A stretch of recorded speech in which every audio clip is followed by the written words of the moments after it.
Sammy, what are your favorite things about Coach Witt? What are the things that he does or he's accomplished that really make him your guy?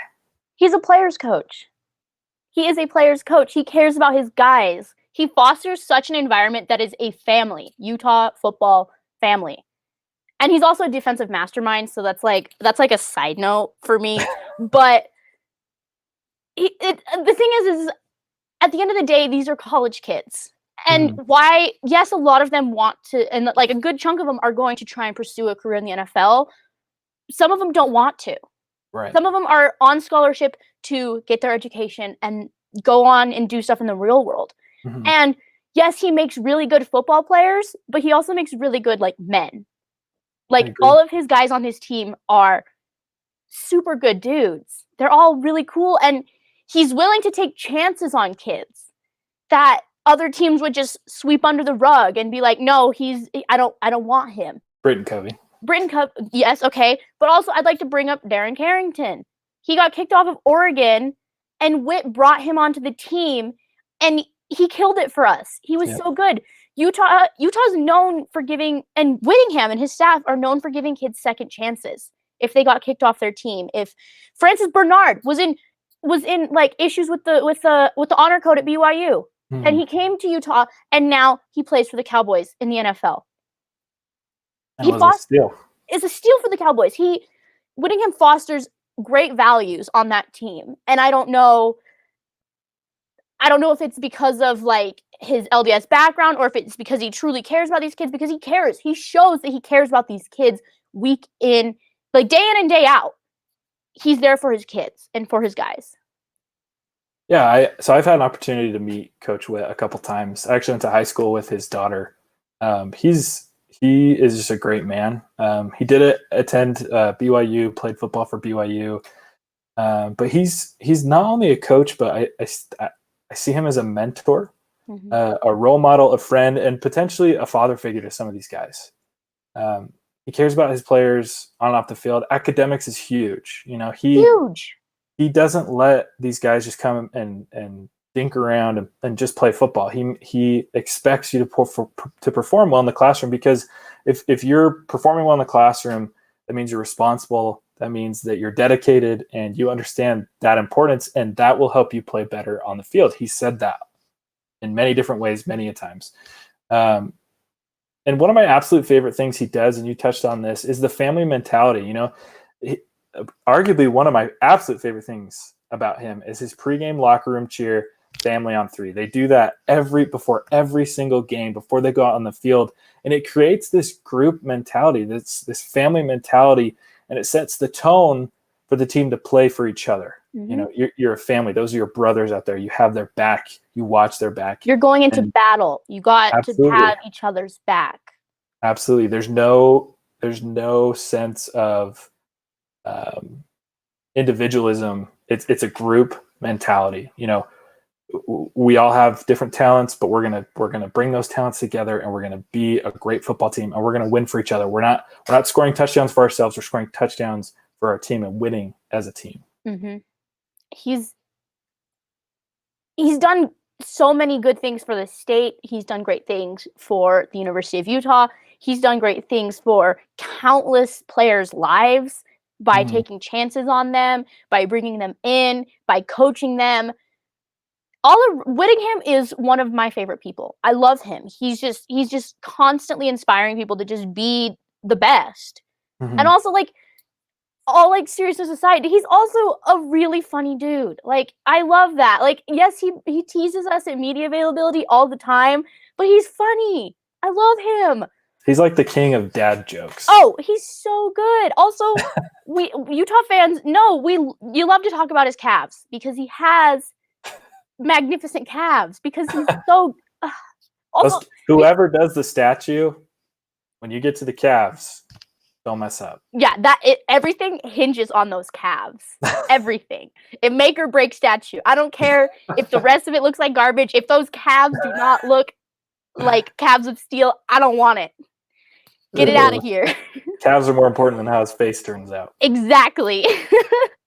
But Sammy, we kind of touched on this a little bit earlier too. I love Coach Witt's consistency, and clearly the university does as well with how long he's been there and an extension that he's just signed. And not only consistently, but a constant improvement.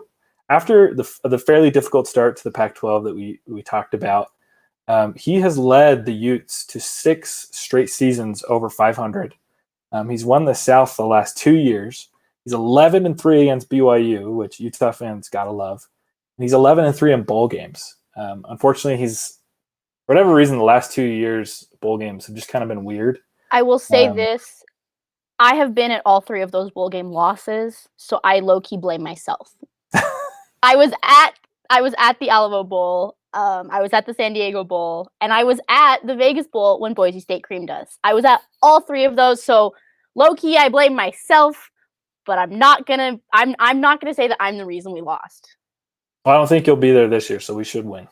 Yeah, that pros. Also, we're 0-2 in Pac-12 championship games that I've went to. So bad luck, Sammy. What are you doing? You gotta pay the bills somehow, bud. You gotta pay the bills. But as I was saying, he improves. And even in those I think so the first season in the Pac-12, I think they were 8-5 overall. The conference was kind of down that year. Yeah, but then the 2 years following that, 5-7, there were a lot of people that were saying, "Okay, Coach Witt's, maybe he's a Mountain West coach." Right. Maybe he can't handle the Pac-12. Maybe a Power 5 is too much for him. And yet he put his head down. He stuck to things he does best. He started recruiting a little bit better. He changed, some of his tactics, and he turned things around. And like I said, 6 straight seasons over 500, and they've been at the top of the Pac-12 South now for the last 3-4 years. They are not the team that you really want to play. And it's only continuing to get better. And even in a year such as this, where we've had a lot of turnover, where we lost a lot of starters, I expect, regardless of how many games we play, for us to be the favorite in the vast majority of those, and to have another good season, as short as it may be. Yeah, I had a train of thought, but it just left. So continue. Come back to me in a second. Okay. I want to touch on the one last thing that I really like about Coach Witt is I remember his halftime adjustments. The last few years, Utah has often been a strong second half team. For instance, the Holy War in 2018, they're down 20-0 at half against BYU. Second half, they outscore BYU 35-7. BYU only scored their 7 points in the third quarter, no points in the fourth quarter, and they ended up winning. Just the halftime adjustments. And there's been other games where it's been the same way. Utah's trailing maybe early on in the first half. They come back and they thump them. And it looks a lot different than how it felt to begin. But I think Coach Witt is a mastermind of halftime adjustments. Utah's known for a slow start as a slow start team. We're not like a team who's going to usually march down the field 95 yards and score on the first drive. Right. It's a couple of 3 and outs and then we get going. But I remember the point I wanted to say. Witt is also really good at acknowledging when he as a coach messed up. And that's something that some other coaches won't do. Mm-hmm. He's willing to take the blame and be like, yes, it was my fault that this happened. I shouldn't have done that. But that's huge for me. And also I don't when Utah was going through that rough transition in the Pac-12, we had a carousel of offensive coordinators. It was like a revolving door. They would come in, they would stay a year, and they would get fired. Right. And I think Witt acknowledged that, and Witt is very cognizant of what is going on in his program, and he knows when it's his turn to take the blame and when it's time for someone else to face the blame. Yeah.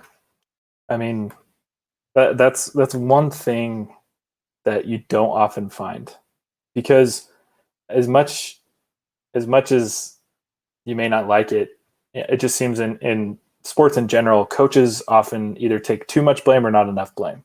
But I think, or they try and push it onto someone else. Right. And I think Coach Witt is the coach that I think he has a really good balance. He knows when he's messed up. He takes blame, And a lot of times I feel like he even might take blame when it's not necessarily his fault, but he sees it as, okay, this guy didn't perform.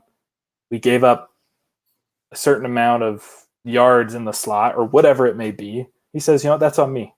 I didn't point that out enough. We didn't coach them right this week. We didn't set that up for them to be successful this week. And so that's on me.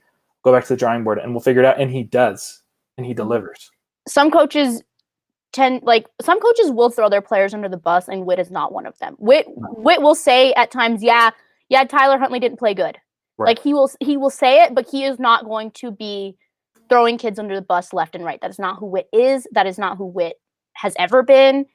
And that's something that I really love about him, is he knows when to take the blame and when to say, yeah, it was someone else's fault, but it's also my fault. Right. He's straightforward. He's blunt. He doesn't take people's BS. He's got great calves. We love him. In Whit we trust. In Whit we trust, but unfortunately, Sammy, that is all the time that we do have today. We want to thank everyone for following us here today on Ute Dash. We want to remind you guys that, again, we have collaborated with Sports Pac-12, where you can find our shows, lots of great articles written. Sammy, we might have to talk to them about getting someone to write an article on Whit's calves. We'll see how that turns out. Be sure to follow them on sportspac12.com and on Twitter at sportspac12. In addition, please don't forget to check out our website, dashsports.tv. Check us out on Facebook, Insta, Twitter, TikTok, at Dash Sports TV. Thanks again, everyone. Hopefully we'll see some Utah football this week, Sammy, against UCLA. That would be much needed, not only for the program, for the state, for us, for 2020. We need Utah football. We do. But, you know, this year is just, I'm rolling with the punches this year. And if we get Utah football on Saturday versus UCLA, Utah's going to win. Mascot matchup, Swoop would win because versus a bear. I just like the odds. But anyway. Shout out again to the Muss. These shirts are amazing. And as always, Sammy, go Utes. Go Utes, guys.